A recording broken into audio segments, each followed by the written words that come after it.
Flowers. Do you like flowers? I mean, I like flowers. My mom, she has a great set of green thumbs. She plants from anything from fruits to vegetables. I remember having a plum tree in our backyard growing up. Being surrounded by environment, nature, looking at seeds and what they do, season in and season out, during the summer, during the spring. One thing that they do is grow. Seeds put in 100% of their effort into growth. They put all their passion, all their energy into flowering and blooming into the seed in the plant that they are created to be. A flower will grow to become a flower.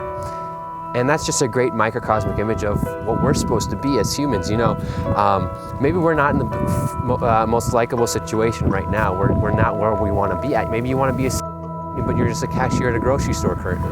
Maybe you want to be a lead pastor at a church, but right now you're serving on a voluntary basis.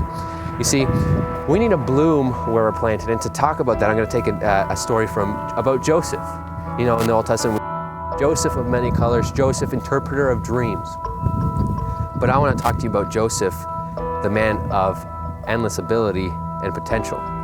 You see, Joseph was raised in a wealthy family, and then sadly he was sold into slavery by his brothers, and then he became a servant in the house of Potiphar, who was a wealthy man in Egypt at the time. And then from that he was thrown into jail under false accusations, and then from there miraculously was brought to Pharaoh's court, interpreted his dreams, and then he was afterwards made the second most powerful man in Egypt.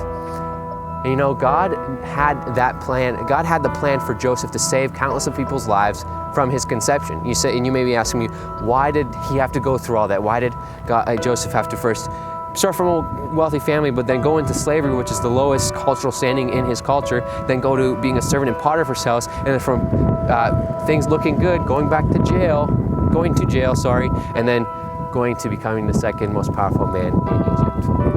And the reason why, it was all part of his character development. You see, his heart was always the same. The Joseph that was the second most powerful man in Egypt, the Joseph that was a servant in Potiphar's house, the Joseph that was in jail, the Joseph that was in the pit before he was sold into slavery was the same Joseph. His heart was the same, but his ability wasn't there. When we have a desire, we have a burning desire in our hearts, we need to develop our character. Joseph did not become the most trusted in Potiphar's household just because he had good looks, he was a good orator, and he was funny. Joseph proved that he had a good work ethic, he proved that he was responsible, he proved that he was a well-rounded individual. And I mean, in the jailhouse where he was in, the commanding officer of the jail gave permission to Joseph to help run the jail, to help with inmates. He was blooming and making things run smoothly and well wherever he was.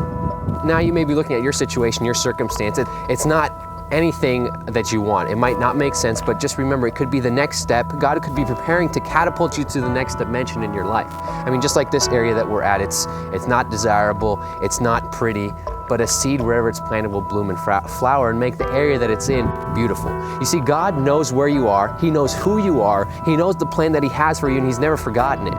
Joseph that was in prison, remember this, Joseph that was in slavery, Joseph that was a servant, Joseph that was the second most powerful man in Egypt, was the same Joseph. But it comes to a question of your ability. You have the potential, but we have to develop our characters, we have to become smarter, we have to become more well-rounded, we have to show strong work ethic.